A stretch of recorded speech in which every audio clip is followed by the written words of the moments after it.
Hello everyone. Ngayon, plano ko pong umakyat sa store namin or ito yung sa translation ng English is the Big Dam. Malapit lang to. Nandito ako ngayon sa Vestle Damen. So it's parang 5 minutes lang away from the house, from our house. Pakita ko sa inyo kung gaano kaganda yung mga lake dito. Ito isang example lang kasi ito yung pinakamalapit dito sa bahay. So ayan. Nag-iisa lang ako dito. Bali ang kasama ko lang ay isang pangkat ng mga bibi ba to o itik, I don't know, pero nandito sila nag-i-enjoy kasi sariling-sarili nila yung lake.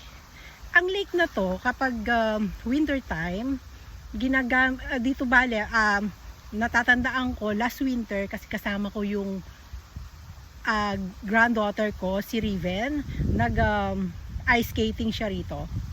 Ito nagiging yellow to tuwing winter at safe naman siya na safe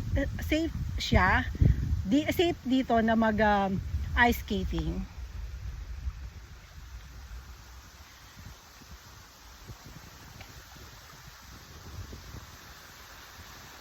Pwede rin mag-picnic dito, may mga tables and chairs.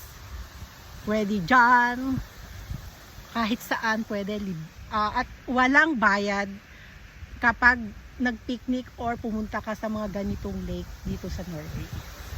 Kumbaga, pag-aari ng gobyerno yung mga ganitong lake. Hindi ito pag-aari ng kung sinong individual.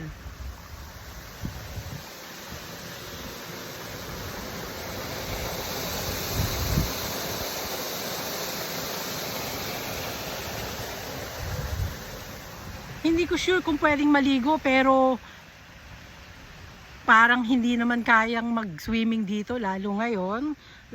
Ngayong araw na to, ngayong oras na to, 16 degrees Celsius yung temperature. So napakalamig ng tubig.